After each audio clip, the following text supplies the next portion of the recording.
الحمدللہ آج 11 اکتوبر 2020 کو سنڈے کے دن قرآن کلاس نمبر 49 میں ہم انشاءاللہ تعالی سورہ آل عمران کی آیت نمبر 64 سے آنورڈ سٹارٹ لیں گے۔ قرآن حکیم میں جو چند یونیک آیات ہیں ان میں سے ایک آیت سورہ آل عمران کی آیت نمبر 64 ہے۔ اعوذ باللہ من الشیطان الرجیم، بسم اللہ الرحمن الرحیم۔ قل یا اہل الکتاب تعالوا الی کلمۃ سواء بیننا وبینکم الا نعبد الا اللہ۔ اے نبی صلی اللہ علیہ وآلہ وسلم ان سے فرما دیجئے کہ اے اہل کتاب، جیوز اور کرسچنز، آؤ ہم اور تم اس ایک بات پر اکٹھے ہو جاتے ہیں جو تم میں اور ہم میں کامن ہے۔ وہ کامن بات کیا ہے؟ اللہ نعبد الا اللہ، کہ ہم مت پوجیں کسی کو سوائے اس اللہ کے۔ اس کو ڈاکٹر ذاکر نائک نے بڑا پیارا نام دیا تھا کہ یہ آیت جو ہے یہ دعوت کی چابی ہے، کہ آپ نے جب کبھی بھی کسی کے سامنے دعوت رکھنی ہے تو کامن ٹرم سے بات شروع کرنی ہے۔ اور کتنی مزے کی بات ہے کہ جیوز اور کرسچنز، ان کے ساتھ بھی کامن ٹرم کے اوپر آپ اکٹھے ہو سکتے ہیں۔ تو sir with in Muslims, Barelvi, Deobandi, Ahle Hadith, اہل تشیع، حنفی، شافعی، مالکی، حنبلی، وہ کیا کامن ٹرمز کے اوپر اکٹھے نہیں ہو سکتے؟ ان کے ساتھ ہم اکٹھے ہو سکتے ہیں کہ جن کے ساتھ ہمارا توحید کا اتفاق ہے۔ ظاہر نبی علیہ السلام کا انکار کر کے انہوں نے اتنی بڑی غلطی کی ہے کہ ان کے ساتھ ہمارے دل میں ان کے لیے محبت کے جذبات نہیں آ سکتے، لیکن پھر بھی نبی علیہ السلام کو حکم دیا جا رہا ہے کہ ان سے بھی آپ توحید کے اوپر اکٹھے ہو سکتے ہیں۔ توحید میں تو ہم ایک ہیں، یعنی جو آسمانی مذاہب کے ماننے والے لوگ ہیں، چاہے جیوز ہوں، کرسچنز ہوں، یہود و نصارہ یا مسلمز، یہ تینوں ابراہیمی دین کے اوپر ہے نا، تینوں اپنے آپ کو کلیم کرتے ہیں کہ ہم ابراہیمی ہیں۔ تو ابراہیم علیہ السلام کے حوالے سے اب اس میں نا ڈیٹیل ڈسکشن آئے گی کہ ابراہیم کو تو یہودی بھی مان رہے ہیں، عیسائی بھی مان رہے ہیں جن کو نصارہ کہا جاتا ہے، اور مسلمز بھی۔ تو پھر اس کامن ٹرم یعنی توحید کی دعوت پہ اکٹھا ہوا جائے، اختلافات پھر بعد میں دیکھیں گے۔ مسلمانوں میں بھی جو کامن ٹرم ہے، کئی یہ کامن ٹرمز ہیں: اللہ ایک، رسول ایک، قرآن ایک، قبلہ ایک، اور اس کے علاوہ آپ اگر اجماع امت جن چیزوں پہ دیکھیں، نمازیں 5 سب کے نزدیک مردے کو غسل دے کر، کفن دے کر قبلہ رخ دفنانا ہے، کوئی اختلاف نہیں۔ تو کئی ایک چیزیں جو کامن ہیں ان کے ساتھ بات کو سٹارٹ کیا جا سکتا ہے، اختلافات کو بعد میں دیکھیں گے۔ تو یہ دعوت کی چابی ہے یہ آیت مبارکہ۔ اگر آپ مجھ سے ود ان ریلیجن پوچھیں تو پریکٹیکل ایگزامپل غدیر خم کی حدیث ہے، جو صحیح مسلم میں اوپر تلے 4 احادیث ہیں۔ انٹرنیشنل نمبرنگ کے مطابق 6225 سے لے کر 6228 تک، جو ہم نے اپنے منہج پہ بھی لکھی ہوئی ہے۔ اور یہ خطبہ اتنا اہم ہے، خطبہ غدیر کا، کہ یہ حجۃ الوداع سے بھی اگلا خطبہ ہے، اس کو بھی سپر سیڈ کرنے والا ہے۔ صحیح مسلم کے الفاظ ہیں، زید ابن ارقم کے پاس کچھ تابعین آتے ہیں اور کہتے ہیں کہ آپ نے نبی علیہ السلام کی صحبت کی، اب چند اصحاب میں سے آپ باقی ہیں، ادھیڑ عمر کے ہو چکے ہیں، تو آپ کتنے خوش نصیب ہیں کہ رسول اللہ کی صحبت کی صلی اللہ علیہ وآلہ وسلم، آپ کے ساتھ نمازیں پڑھیں، آپ کی گفتگو سنی، تو آپ ہمیں کوئی ایسی باتیں بتائیں جو نبی علیہ السلام سے آپ نے خود سنی ہو۔ تو زید ابن ارقم کہتے ہیں کہ میں بوڑھا ہو چکا ہوں، کئی باتیں تو میں بھول چکا ہوں۔ یہ ان کی عاجزی تھی، یہ نہیں تھا کہ دین بلا چکے تھے، وہ احتیاط کرتے تھے کہ نبی علیہ السلام کی عام مجلس کی باتیں میں ذمہ داری سے بیان کروں۔ البتہ ایک اہم بات جو مجھے یاد ہے کہ نبی علیہ السلام کے ساتھ جب ہم نے حج کیا تھا، جو آپ کا پہلا اور آخری حج تھا، آپ نے مکے سے مدینے آتے ہوئے واپسی پر خم نامی گاؤں میں پڑاؤ کیا، اونٹ کے پالان کا ممبر آپ کے لیے رکھا گیا۔ نبی علیہ السلام نے ہم سے گفتگو کرتے ہوئے کنکلوڈنگ الفاظ استعمال کیے: اے لوگو آگاہ ہو جاؤ، میں بھی ایک انسان ہوں، قریب ہے کہ اللہ کا قاصد یعنی موت کا فرشتہ میرے پاس آئے اور میں اس کی دعوت قبول کر لوں۔ میں اپنے بعد تم میں دو بھاری چیزیں چھوڑ کر جا رہا ہوں، جن میں سے پہلی چیز اللہ کی کتاب ہے، اس میں ہدایت ہے، اس میں نور ہے، یہ اللہ کی رسی ہے، جو اس کو پکڑے گا ہدایت پر ہوگا، جو چھوڑ دے گا وہ گمراہ ہو جائے گا۔ اور زید بن ارقم کہتے ہیں کہ پھر نبی علیہ السلام ہمیں ترغیب دلاتے رہے، اللہ کی کتاب، اللہ کی کتاب، اللہ کی کتاب۔ اور پھر فرمایا دوسری بھاری چیز میرے اہل بیت ہے، میں اپنے اہل بیت کے معاملے میں تمہیں اللہ کا خوف دلاتا ہوں، میں اپنے اہل بیت کے معاملے میں تمہیں اللہ کا خوف دلاتا ہوں، میں اپنے اہل بیت کے معاملے میں تمہیں اللہ کا خوف دلاتا ہوں، یعنی میرے وفات کے بعد ان کے ساتھ حسن سلوک کرنا۔ 3 دفعہ آپ نے فرمایا، لیکن امت نے نہ قرآن پکڑا اور نہ اہل بیت کو زندہ چھوڑا۔ صرف 50 سال کے بعد آپ کا پورا خاندان ذبح کر دیا گیا۔ تو نبی علیہ السلام کو تو چونکہ اللہ نے غیبی خبر دے دی تھی کہ آپ کی امت یہ سب کچھ کرے گی، تو آپ نے امت کو ڈرا دیا کہ تم اس سسٹم کا حصہ نہ بننا۔ بہرحال غدیر خم وہ دعوت ہے جو ہم پوری امت کے سامنے رکھ سکتے ہیں۔ اکثر لوگ پوچھتے ہیں جی شیعہ کو کہاں سے بات شروع کریں، اہل سنت کے ہاں سے سوال ہوتا ہے، تو میں کہتا ہوں غدیر خم سے۔ شیعہ پوچھتے ہیں جی سنیوں کو ہم نے دعوت دینی ہے تو کہاں سے شروع کریں، میں کہتا ہوں غدیر خم سے۔ تو غدیر خم پہ صرف اہل بیت نہیں تھے، قرآن بھی تھا، اور صرف قرآن نہیں تھا، اہل بیت بھی تھے۔ دونوں چیزوں کو آپ پیرلل میں دیکھیں، اور قرآن کی توحید کے اوپر، قرآن کے عقائد و نظریات کے اوپر اکٹھے ہو جائیں۔ قرآن مشرق سے لے کر مغرب تک، شمال سے لے کے جنوب تک، پوری دنیا کے مسلمان اسی ایک قرآن کو مانتے ہیں۔ احادیث کی کتابوں میں اختلاف ہو سکتا ہے، قرآن میں تو کسی کا اختلاف نہیں ہے، نہ سنی کا، نہ شیعہ کا، نہ ان کے جتنے بھی آف شوٹس ہیں، حنفی، مالکی، حنبلی، شافعی، بریلوی، دیوبندی، اہل حدیث جتنے بھی ہیں، یا ادھر آپ اثنا عشری کہہ لیں، زیدیہ کہہ لیں اور اسماعیلیہ کہہ لیں، قرآن کو تو مانتے ہیں، قرآن کی نہیں مانتے، یہ لادہ بات ہے۔ کی ماننا اور چیز ہے، کو ماننا اور چیز ہے۔ تو دعوت دی جا سکتی، یہ کامن ٹرم ہے قرآن کے اوپر، کہ ہم اپنے عقائد اور نظریات کو قرآن پر پیش کریں، اور قرآن کے منہ میں اپنا لقمہ نہ ڈالیں، بلکہ قرآن جو کہہ رہا ہے اس کو اڈاپٹ کر لیں۔ تو تعالوا الی کلمۃ سواء بیننا وبینکم اللہ نعبد الا اللہ۔ اچھا، اب بعض لوگ سوچتے ہیں کہ جیوز اور کرسچنز کی کتابیں تو تبدیل ہو چکی تھی، تو پھر انہیں کیوں کہا گیا کہ تم اور ہم ایک بات پہ اکٹھے ہو جائیں؟ تو سر آپ کے لیے حیران کن بات ہے، اور میں نے اس کے اوپر قرآن کے تعارف میں بھی ڈیٹیل سے ڈسکشن کی تھی۔ ایز فار ایز توحید از کنسرنڈ، آج کی تورات اور انجیل میں بھی کوئی ایک آیت بھی ایسی نہیں ہے ٹیمپرڈ فارم میں کہ جو عقیدہ توحید کے منافی ہو۔ اگر عقیدہ توحید ان کتابوں میں وہ بھی بگڑ جاتا تو مجھے بتائیں ہم جیوز اور کرسچنز کو کس طرح دعوت دے سکتے تھے؟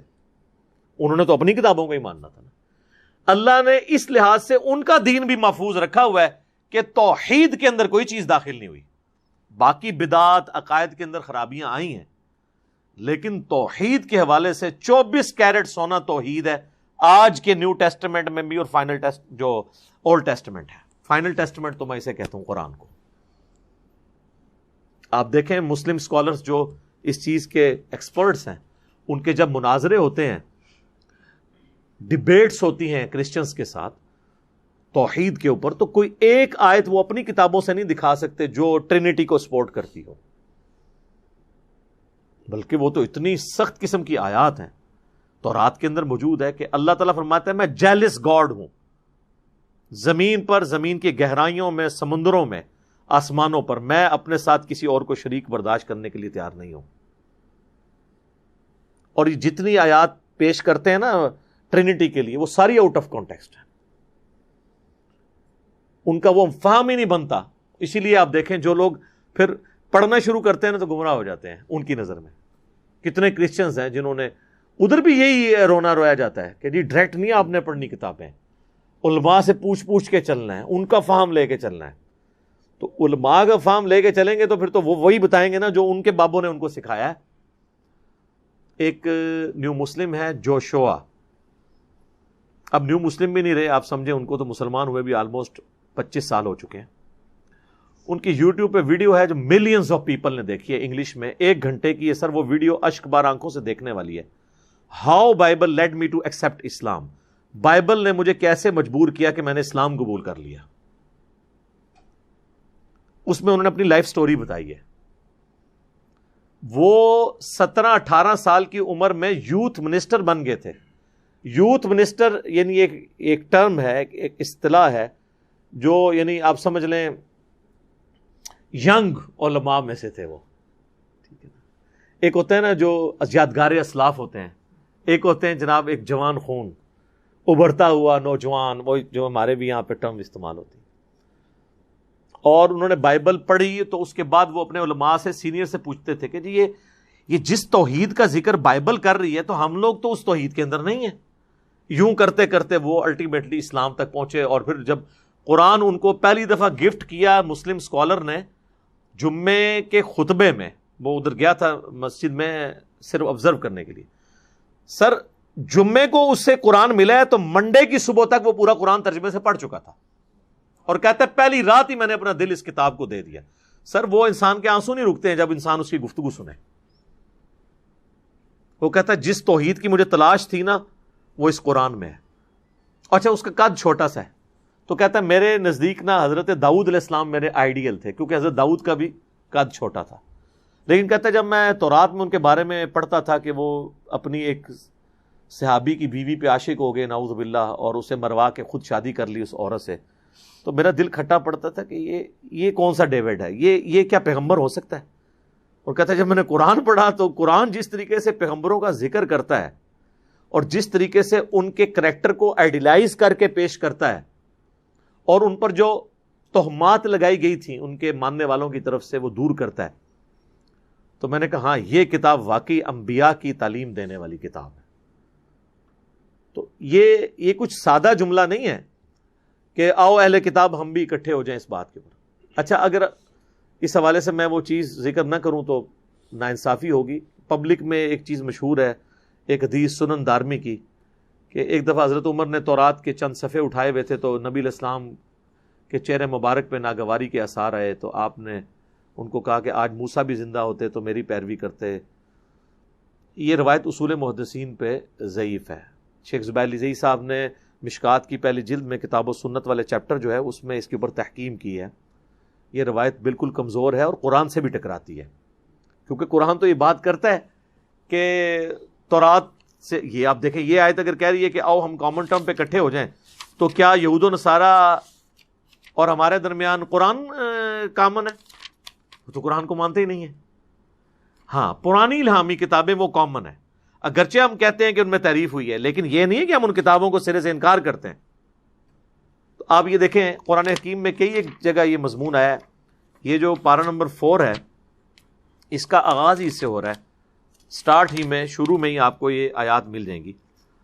اللہ تعالیٰ فرماتا ہے کل الطعام کان حلا لبنی اسرائیل الا ما حرم اسرائیل علی نفسی، تمام کھانے حلال تھے بنی اسرائیل کے لیے سوائے جو حضرت یعقوب کی اپنی ذاتی ناپسند تھی کہ انہوں نے اپنے اوپر حرام کیا، من قبل ان تنزل التوراۃ، تورات کے نازل ہونے سے پہلے.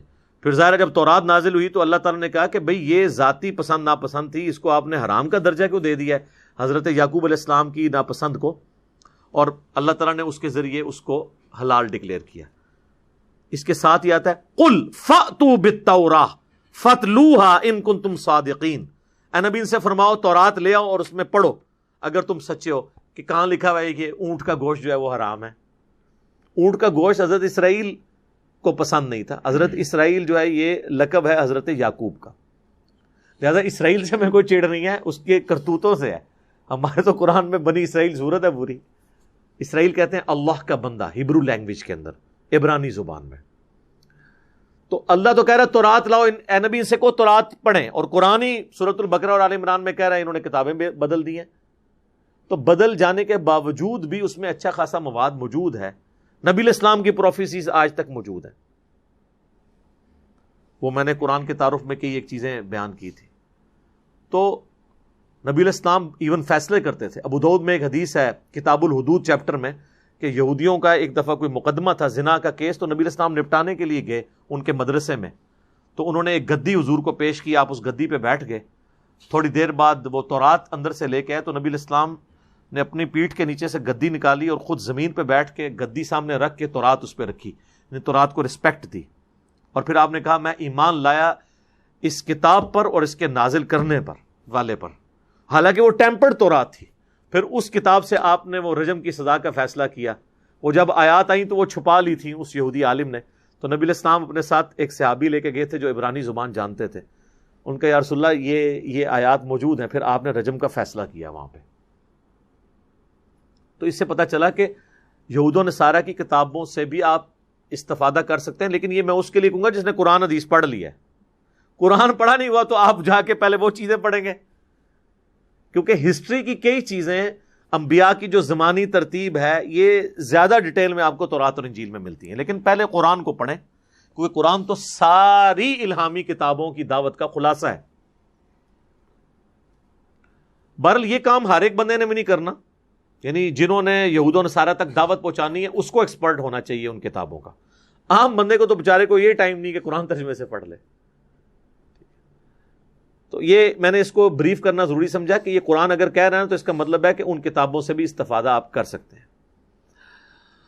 اللہ نعبد الا اللہ ولا نشرک بہ شیئا، اور یہ کہ ہم اللہ کے ساتھ کسی کو شریک نہ ٹھہرائیں، ولا یتخذ بعضنا بعضا اربابا من دون اللہ، اور ہم آپس میں ایک دوسرے کو رب نہ مان لیں اللہ کے مقابلے پر۔ مراد یہ کہ as far as species is concern, حضرت عزیر علیہ السلام، حضرت عیسیٰ علیہ السلام ہے تو انہی کی جانوں میں سے تھے نا، انسان ہی تھے نا۔ ہمارے نبی علیہ السلام کے لیے کیا آیا ہے؟ لقد جاءکم رسول من انفسکم، تمہاری اپنی جانوں میں سے آیا ہے۔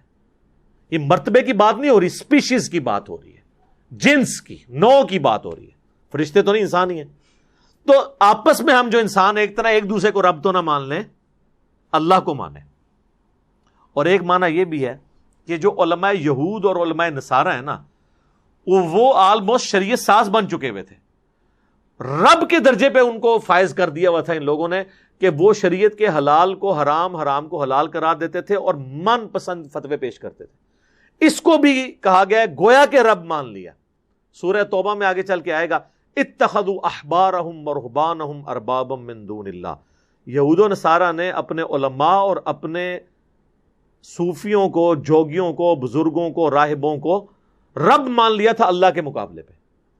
اب یہ نہیں کہ ڈائریکٹ پوجا ہی کرتے تھے، اس کو سپورٹنگ ایک روایت ہے، اس کی صحت میں اختلاف ہے، لیکن وہ فٹ ان بیٹھتی ہے جامع ترمذی کی کہ عدی ابن حاتم کہتے ہیں یا رسول اللہ، یہ قرآن میں جو آیت ہے کہ یہود و نصارہ نے اپنے علماء کو اور اپنے بزرگوں کو رب مان لیا تھا، تو میں تو عیسائی رہا ہوں، میں نے تو کبھی اپنے عالم کی عبادت نہیں کی۔ تو آپ نے فرمایا کہ کیا جب تمہارے علماء تمہیں کسی چیز کو حلال یا حرام کہتے تھے تو تم لوگ بغیر یہ دیکھے کہ تمہاری کتابیں کیا کہہ رہی ہیں، انبیاء کا علم کیا کہہ رہا ہے، تم مان لی کہ لیا کرتے تھے ان کی بات؟ وہ کہا یا رسول اللہ ایسے ہی۔ فرمایا یہی تو ان کو رب ماننا ہے، اللہ نے تو انبیاء کی پیروی کا حکم دیا ہے۔ ایتونی بکتاب من قبل ھذا او اثارۃ من علم ان کنتم صادقین، سورۃ الاحقاف آیت نمبر 4۔ اے نبی اگر یہ آپ کی دعوت قبول نہیں کر رہے، ان سے فرماؤ ایتونی بکتاب من قبل ھذا، اگر اس قرآن کو نہیں ماننا تو اس سے پہلے جو الہامی کتابیں ہیں وہ لے آؤ میرے پاس، او اثارۃ من علم ان کنتم صادقین، یا علم کے آثار جو چل رہے ہوں۔ علم کے آثار کیا؟ سنت، انبیاء کی احادیث۔ یہ بھی قرآن کی آیت ثبوت ہے کہ صرف قرآن سورس نہیں، سنت بھی ہے، تو اس سے مجھ سے بات کرو اگر تم سچے ہو۔ تو آج بھی ہم یہی تو کہتے ہیں یار کتاب و سنت سے بات کرو، وہ کہتے ہیں نہیں جی بزرگوں سے پوچھ پوچھ کے چلیں گے، علماء سے پوچھ پوچھ کے چلیں گے۔ تو پھر یقین کرو جنہیں کو پوچھ کے جا رہے ہو نا، جتھے انہوں نے جانا ہے نا تسی بھی اتھے ہی پھر جانا جے، اگے آپ فیصلہ کر لو۔ کتاب و سنت یار، حجت الوداع پہ نبی علیہ السلام نے کتاب و سنت چھوڑا، حالانکہ نبی علیہ السلام کے پاس وہ شخصیات تھی جس کو آپ فخریہ اپنے ہیرے چھوڑ کے جا رہے تھے، ابو بکر، عمر، عثمان و علی، لیکن آپ نے حجت الوداع پہ یہ نہیں فرمایا کہ میں یہ دیکھو اتنی بڑی جماعت چھوڑ کے جا رہا ہوں، آپ فرمایا اپنے پاس 2 چیزیں چھوڑ کے جا رہا ہوں۔ المستدرک للحاکم میں یہ بھی حدیث ہم نے منہج پہ لکھی ہے، 318 نمبر حدیث ہے. پکڑ لو گے مضبوطی سے کبھی گمراہ نہیں ہوگے. ایک اللہ کی کتاب ہے اور دوسرے اس کے نبی کی سنت. اچھا میں اکثر غور کرتا تھا اس بات پہ کہ نبی علیہ السلام نے صحابہ کا نام کیوں نہیں لیا, اہل بیت کا نام پکڑنے کے اعتبار سے کیوں نہیں لیا؟ اس اعتبار سے تو غدیر قوم پہ لیا کہ ان کے ساتھ حسن سلوک کرنا, لیکن وہاں بھی پکڑنے کا حکم نہیں ہے, پکڑنا کتاب اللہ اور سنت کو ہے. تو پھر مجھے یہ بات سمجھ آئی کہ اگر آپ یہ کہہ دیتے کہ ابوبکر کو پکڑ لو رضی اللہ تعالیٰ عنہ, تو 2.25 سال کے بعد تو وہ بھی فوت ہو گئے, اینڈ رزلٹ تو پھر وہی. سیدنا عمر کا کہتے تو 13 سال کے بعد وہ بھی شہید ہو گئے, 25 سال کے بعد سیدنا عثمان بھی شہید, 30 سال کے بعد مولا علی بھی شہید, اور آخری صحابی نبی علیہ السلام کی وفات کے 100 سال کے بعد ابو طفیل عامر بن واصلہ 110 ہجری میں فوت ہوئے. 110 ہجری کے بعد دنیا میں کوئی صحابی باقی نہیں تھا. آج آخری صحابی کو فوت ہوئے بھی آلموسٹ 1300 سال گزر چکے ہیں. تو اگر حضور کہتے میں ان کو چھوڑ کے جا رہا ہوں تو آج کا انسان ان کو کیسے پکڑ سکتا تھا؟ اس لیے نبی علیہ السلام نے کتاب اللہ اور سنت کی طرف چھوڑا, اور سنت ہی کی آج کی فارم صحیح الاسناد حدیث ہے. فَإِن تَوَلَّوْا اگر یہ رخ پھیر لیں فَقُولُوا اشْهَدُوا بِأَنَّا مُسْلِمُونَ تو اے نبی اور ان کے ساتھیوں تم فرما دو کہ تم گواہ ہو جاؤ کہ ہم تو سر تسلیم خم کر رہے ہیں اللہ کے حضور. تم اگر وہ توحید ماننے والے نہیں ہو نا, تم مسلم ہونے کے لیے تیار نہیں ہو, تو ہم تو مسلم ہوتے ہیں. مسلم کا مطلب ہوتا ہے سر تسلیم خم کرنے والا, to submit your will to Allah, اپنی مرضی اپنے رب کے حوالے کر.